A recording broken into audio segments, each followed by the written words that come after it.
You know, we were sort of only half joking earlier when we were talking about the fact that it seems like everyone's riveted by the drama of the political situation other than actual traders themselves.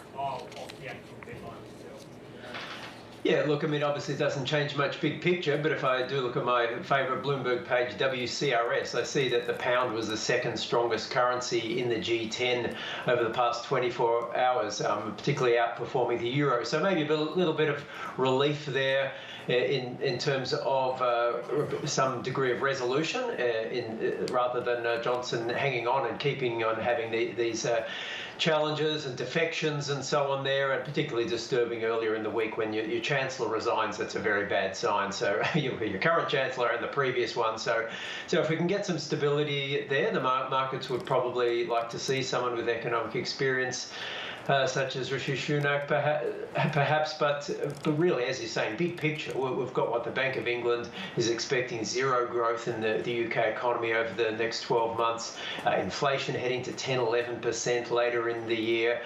And underlying productivity growth in the UK has been very weak, and really Brexit's only accentuated that. So that much isn't going to change. So it's probably just a very brief pop in sterling.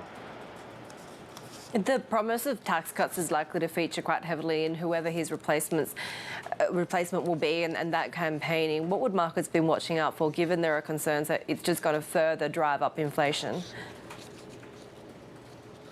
Yeah, it's a bit of not really the perfect time there. The Bank of England obviously working very hard to slow inflation, and that does mean slower growth. I mean, job market's very tight too. So while growth is sluggish, it's probably going to have to ease off a little bit further. And tax cuts, timing of that is really not ideal. And that's a very awkward policy equation around the world, where central banks are really trying to hit the brakes to get on top of inflation, and many on the fiscal side, many political leaders are keen to try to be seen to do something, and that's often meaning looser fiscal policy. So really, to some degree, they're working against each other. So maybe that's what it takes for the political leadership in the near term, but it's probably not what the economy needs right now. Across broader Europe, of course, we are now seeing the ECB also moving to tighten. How much will this help when it comes to the euro-dollar pair, given that we continue to talk about that parity that this chart on the Bloomberg shows?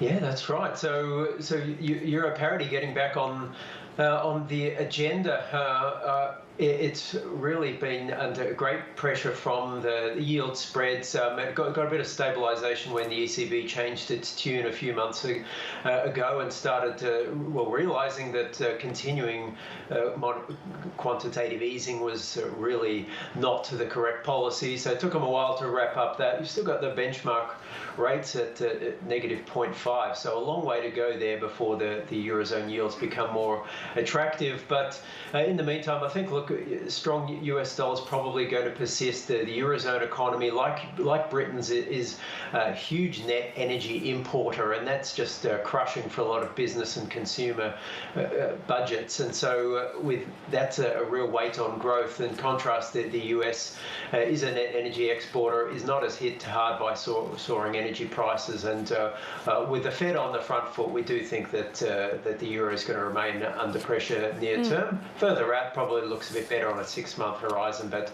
you'd be pretty brave to say that your parity won't break now. Talk to us about that dollar strength that you talked about, because we, of course, have seen some downtrend when it comes to Treasury yields, but how long can that be sustained?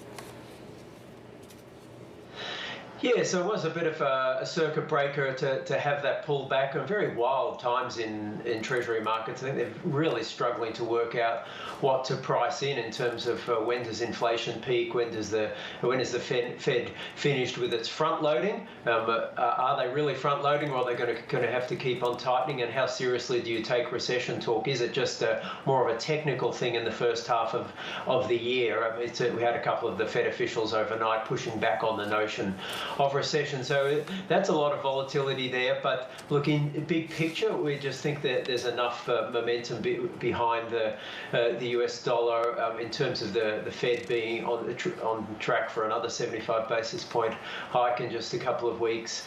You think that long end yields probably haven't peaked yet, and that does underpin the US dollar. Not forever, but in terms of this wave of strength, it's probably got another few months to run, and that does mean renewed pressure on sterling and euro and commodity currencies and Asian currencies.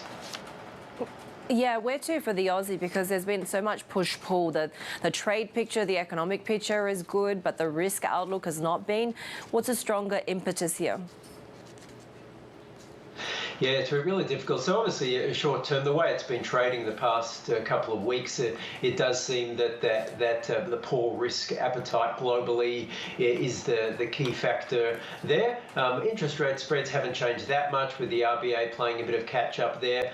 So really, it does look as though downside is still the risk for the Aussie, perhaps to about 66.50, 66.70 area. That looks like a degree of support there. The Aussie's correlations with equities have been elevated, even by historical standards, over the past few months. So with the global economy, there's such uncertainty there, that skepticism over whether China can really restoke its economy. We had a 25% fall in metals prices in the second quarter, which indicates not a lot of confidence in China's outlook. We'll see whether that's misplaced or not, but for the time being, it looks like downside prevails. We are more optimistic on a multi-month, multi-quarter basis. Think it gets back into the low to mid 70s later in the year, but near term it does look still vulnerable to us.